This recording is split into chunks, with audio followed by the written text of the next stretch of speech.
guys, it's hot as fuck out here. So pretty much everything is already out. Axles removed, everything, tires. So now we got to remove traction bar, torsion arms. Got to remove these so that we can drop the engine down. Pretty much a few more things to go so that we can get it down. Did this side already, got that side taken care of. Got to take off the rear T-bracket for the all-wheel drive setup from this one. Got to remove the bolts. So I'm going to get to that now, and then from there we should be able to drop the car down on its side, not the side, down low, put the dolly underneath the engine, and then slowly raise the car back up. Make sure we don't damage any of the engine bay, because that's my main worry, damaging the engine bay, because I'm not painting it. So let's go ahead and get that. As you can tell, I'm out of breath, so bear with me, guys. I'm trying to get this done today so we can continue making progress. So let's get it.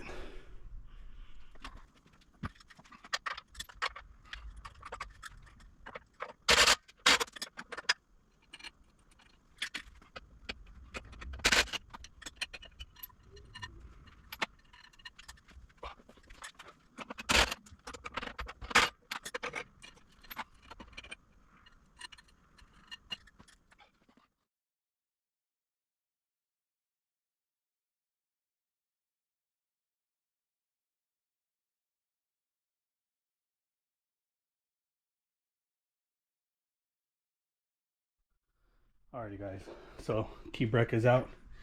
That's taken off now. So pretty much all I got to do now is loosen the bolts once we get it onto the dolly. Take off these mounts right here, take off these bolts. Then from there the engine can be dropped, like I said, once it's on the dolly. Doesn't look like anything else is gonna interfere with anything. I already took off the alternator, I already took off pretty much everything that needed to be taken off. We can slide it down. I think it should clear, and if not, then we'll just have to go back to square one. But I think pretty much that is it, because turbo line feed for the oil is all disconnected since the turbo is not in there. Get that out of the way. Shifter cables is out of the way. Brake lines, got to remove this 10mm to get the ground off of it from the transmission. And from there, all the mounts can slide off, because we already took off the hardware for the back end of them. So let's go ahead and continue.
Man, I'm gonna go ahead and say this. Thank God for this little shop AC that I bought. Portable one for the house actually, but I use it in the garage. And I call it my shop AC. And I don't know if any of you guys drink this, but this shit right here, man, be smacking. I've turned to drinking a lot of this because I do drink a lot of Red Bulls, and I'm old, man. At least I feel old from all the heavy haul that I used to do back then. That drained my body, and I really need just electrolytes. So who would have known I would have turning into this? My brother actually put me onto this. He was drinking it one day, and I ended up grabbing one, and I fell in love with it, man. So this right here actually helps me stay pretty hydrated throughout the day whenever I am working on a car. So this is what I turned into. But I ended up also filling up the AC compressor with air, letting it run so it's all charged up, because we got to get busy on removing all of the brake fluid from all the lines. What I'm going to be doing now is going around all four corners. I'm going to lift up the back, take off the back wheels, and I'm going to drain out everything, all of the lines. We're going to try to remove all of the brake fluid as possible, because I want to take off the brake lines itself. I don't have caps to cap it off, which is kind of where I messed up at, but I want to get it all taken care of because I want to route all of this all over again. I'm going to be routing the fuel lines a different way. I'm going to try to clean up all of this to make it a lot cleaner, because I ended up seeing the homie Matthew. He goes by the name of Matthew85 or something like that on Instagram. He ended up doing Donnie's, my homie Donnie's K-Rari's right-hand drive 4-door EK, and he did all of his brake lines tucked inside, still utilizing AC on that setup because he is going to be going ITVs, and he does carry his daughter a lot. So he ended up tucking all of the lines inside the cab. So I seen the way he did things, and it just inspired me to make this a lot better. I liked the way it looked before, but I'm gonna like it even more now because all that's gonna be tucked away and it's gonna be less lines. I'm gonna figure out a way to route everything. He also ended up doing a fuel line for K-Rari's car, and the way they routed it was absolutely like fucking amazing, man, being straight up. So it was a hard line, and what I like that they did was it's all AN fitting 5/16 going around, and it comes around this way, and it's all hard line, and it bends back down, it tucks out of the way, and it mounts over here by the transmission, and there's a plate there for that setup along with the clutch line. So all that gets into a plate, and it pretty much just mounts together. I'm honestly thinking about doing that also to my setup, but I'm gonna see how everything looks, see if I can do it, and if not, then I'm gonna ask for some help. It is what it is. But I'm really stoked to get farther along with this car now. I'm trying to keep motivation after everything that happened. A video was supposed to be coming out before this video, but that video is not going to be coming out until after, so things are going to be mixed up a little bit. So I'm just putting that out there right now. That's going to be kind of a mix up because I'm trying to figure things out. We're in the process of seeing how things go, because you guys are probably wondering what happened with the last video, and that last video just pretty much ended because I got a phone call from my tuner. I got a message from my tuner actually, and then I got a video call, and things just kind of went downhill, and all that will be explained possibly on the next video, so it's going to be out of sequence. But I've just been in here since then trying to maintain progress. I lost motivation, like I stated. I'll state in that video, and I've decided to get back out here and stay on the grind and just try to get this car done, because I'm tired of seeing it in here in the garage not being able to get driven. Yes, I drive my son's car, but I would rather drive my car because of the power, being truthful. So I just want to make progress, guys, and hopefully this is enough progress. Little by little, push is the push, and I'm really trying out here to get this done. So let's go ahead and drain all the fluid so we can cap out today's video. What we do here is go back.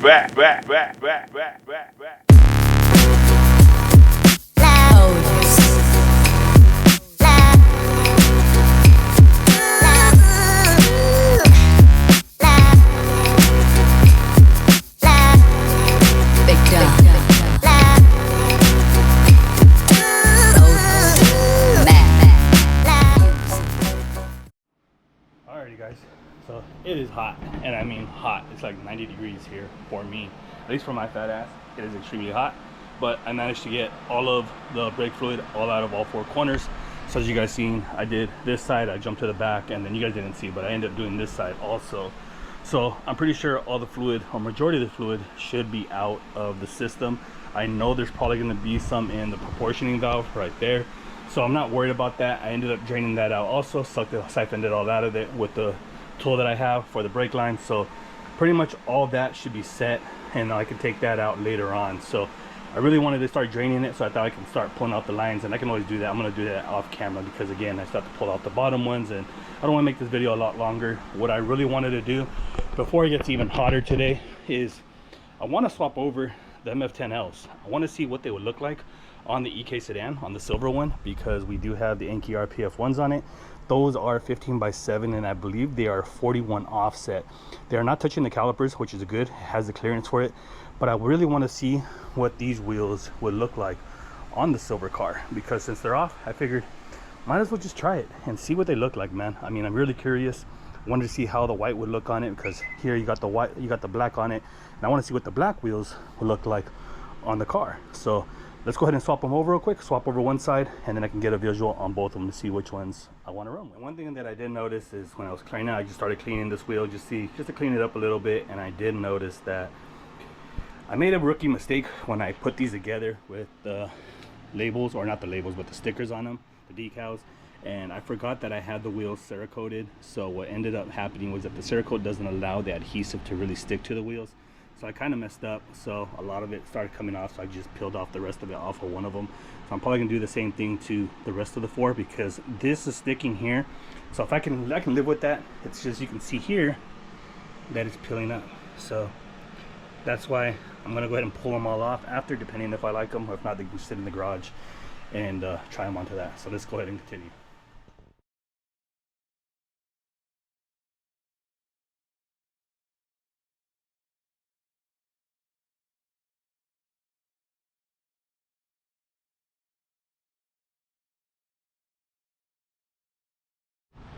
Alrighty guys, so I ended up putting the wheels on this one, just one side, just to see what it looked like, and I'm actually digging the white on the silver. For some reason I just like the contrast of it. The black looks cool and everything, don't get me wrong, but for me it just doesn't fit it. You can't really see the style of the car, and plus the car is not a race car. You can see it's like has black wheels on it and everything else. I mean, it's a cool look and everything, but I'm really digging the white on it, so it's making me think maybe the silver wheels onto this car, silver on silver, you know, beefy tires still. That has a 205, so I might be able to just drop the car a little bit more, you know, how everybody wanted it, but not fully stands out, because I'm not going to roll the fenders on it. But I think the white actually looks better on the car. And then when it comes down to the green car, I actually I'm not really feeling the white wheels. Yes, it makes the car pop a lot more because of the wheels being white, but I'm just not really a big fan, being 100% truthful. Another thing guys is that I ended up putting one of the black wheels on it, and I was in the process of doing that one right now in the front, but I found an issue, but we'll get to that right now. The black wheels absolutely look killer on it, and I feel like it just goes with the car. I mean, in all honesty, it just goes with it. Black wheels, just like the green Mugens, when the Mugens are green, it just flowed with the car. The white just stands out way too much. I like to honestly just kind of blend in a little bit. I don't want to be like bang, and I think this honestly suits the car. Now getting to the front, as I was putting the front wheel on, I noticed that we had some sort of issue. I always wondered when I was driving the car why my suspension was so wobbly. I had an alignment done with the homie John at his shop a while back when we did the first tune. We went and I got the car fully aligned, front and back toe, had everything done to it, because it has basically everything. It has camber kits, it has the toe for the rear, it has the camber, it has caster. You can do pretty much everything, right? I mean, not caster, but you can adjust the whole suspension because it's the S1 in the rear. Well, come to find out right now, as I was moving the suspension a little bit, I started seeing kind of the lower arm shift in and out. And come to find out guys, the bolt is loose, and I did not untighten it, so I'm putting that out there. I really did tighten everything. The other side too is okay. I haven't checked it yet, but matter of fact, let's go ahead and check that real quick to make sure that it's tight, because yeah, it is tight. This one is not. You can clearly see, look at the gap. Crazy. I honestly thought maybe the alignment came off when we went to H-Day. I noticed after I ran it that time at H-Day, when I raw knocked the first motor, racing it over there, when we put this other one in, I knew it just felt weird after that, and I just started noticing that suspension just didn't feel the same anymore. Before it used to be really tight, and then it became really wobbly, and that probably is the reason why, and that explains everything. But let me go ahead and put the wheel back on, and that way you guys can get a full view of the all-wheel drive EK with the Enki RPF ones. 15x7 plus 41 offset. The Mugens are 15x7 plus 38 offset. So I actually like the Yankees on this car. Alrighty guys, so Yankee RPF1s, this is what the black looks like on the car. Unfortunately, we do have an issue. As I explained before in other videos, when we were doing the wheel installs and all that stuff, the offset matters, makes a big difference. So those are 38 and cleared the fronts with no issues and cleared the backs. These clear the backs, no issue. Now when it comes to the front, since I am running the Willwood calipers, I am going to swap them out, but I am going to be going to an ITR caliper, probably with a Mini Cooper rotor. So that's probably what I'm going to end up doing in this setup.